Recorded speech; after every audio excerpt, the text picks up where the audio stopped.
Yes, people, Fuse ODG here. First of all, big up everyone that's been sending in their suggestions on the American companies that we need to boycott. Like I mentioned in my previous post, we need to speak the language of America, which is undoubtedly money. The real power in America lies with the financial donors, not the actual parties themselves. And since America only seems to understand the language of business, we need to speak business. So it's time to unleash some economic plagues on America and its products until we get the justice and the peace that we deserve, until they let our people live their black lives in peace. So the first company that we are going to boycott is Coca-Cola. And as I mentioned in my previous post, is based on a suggestion of the late great Martin Luther King, who called for a boycott on Coke before he was unfortunately murdered in cold blood by the US government. So stay tuned for more information on that, and we are going to kick that off as soon as you see this video. But big up everyone that's been protesting across the world, and especially those in America who are protesting directly in the face of racist police. It's so inspiring to witness your actions. And I've seen videos of women being shot with rubber bullets and children being pepper sprayed. And you know, on one hand we marvel at the bravery, and on the other hand it's so scary to see our people go through so much for the basic human rights of justice. And it's also very shocking to see the weak international response that we're getting from the UK, France, the UN. These are the same people who are quick to invade other countries for weapons of mass destructions that don't even exist, or quick to invade other countries for their crimes against humanity. But they're nowhere to be seen when America commits crimes of humanity against its own citizens. Really, they should be there right now, protecting its people, protecting the people from its government. We really need an international response, but the international governments have made it very clear that we the people, we are on our own. It's all up to us. It's up to you, it's up to me, it's up to our friends, it's up to our aunties and uncles. It's really up to us. And just to put things in perspective for people who think that the riots are not the answer, and a lot of celebrities have been posting that it needs to stop.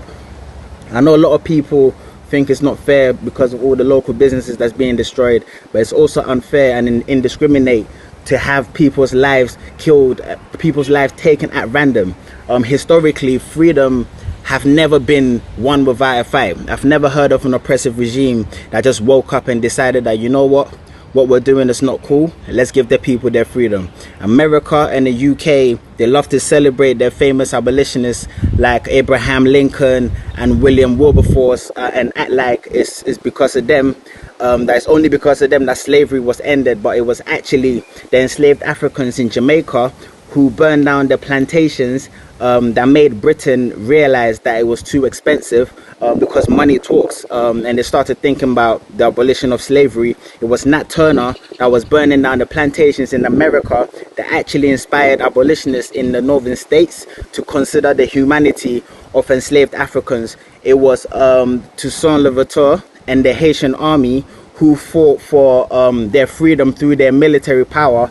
And trust me, if it wasn't for these people fighting, we would not have a fraction of the freedoms that we have today. And I say freedoms because ironically, what a lot of people don't understand is that in 2020 we are still living on a plantation, and that's really the heart of what the people are rebelling against. So we have to stand with them. We are in an evolved plantation, a system where black people are constantly at the bottom, socially, politically, and economically. And this has been exposed so clearly by COVID-19. And on top of that, to add salt to injury, we are being lynched in 2020. This cannot be serious.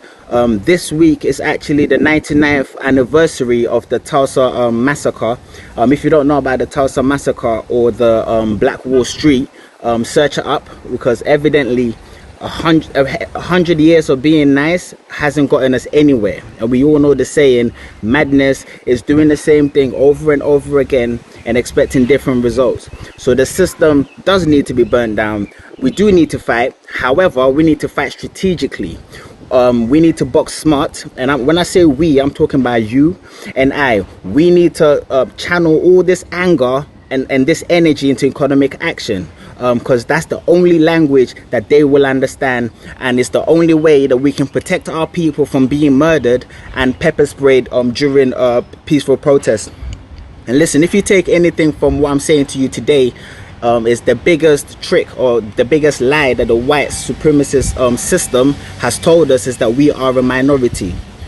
Black people, don't let anybody tell you that you are a minority. You have a whole continent of over 1 billion people who looks just like you.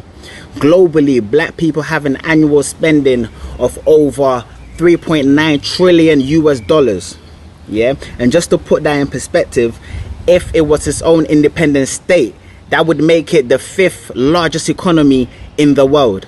And I think that's always been the fear of the slave master, that the enslaved will wake up and outnumber them on the plantation. We have power in our influence, and we have power in numbers, but unfortunately we have been carved up, divided and conquered. So we need to reverse that, we need to flip that, and we need to unite and emancipate, mentally and economically. A new African nation with a new mentality that's based on self-love. And as I mentioned before, it's time to start a global boycott on American products until we get the justice and the freedom that we deserve as a people. Until our problems become their problems, we have to boycott globally so they can listen. I know a lot of people are saying that it's going to be hard for black people to stop their spending, but I think really it comes down to us seeing the whole situation for what it really is. It's life and death. We managed to obey a lot of uncomfortable, life-changing rules that were enforced on us due to coronavirus because it was life and death. But guess what? That's exactly what this is. Life and death. This is very simple. Nobody's asking you to risk your life. Nobody's asking you to stay indoors 24/7. We just need to stop buying certain products. We don't need any politicians or anything fancy. We just need to take action and change our buying habits. So let's unite by checking up on each other. Let's emancipate ourselves mentally. Let's meditate on Africa, our home. Let's meditate on our sovereignty. Let's meditate on our strength, because we have survived up until now. You are strong. You are unbreakable. You are royalty. You understand? Real power isn't frantic. You know, as we say in Ghana, real power is not giddy giddy. Like, real power is not chaotic. It's not necessarily loud. Real power is calm. It's collected. It's intentional. And it knows what it knows.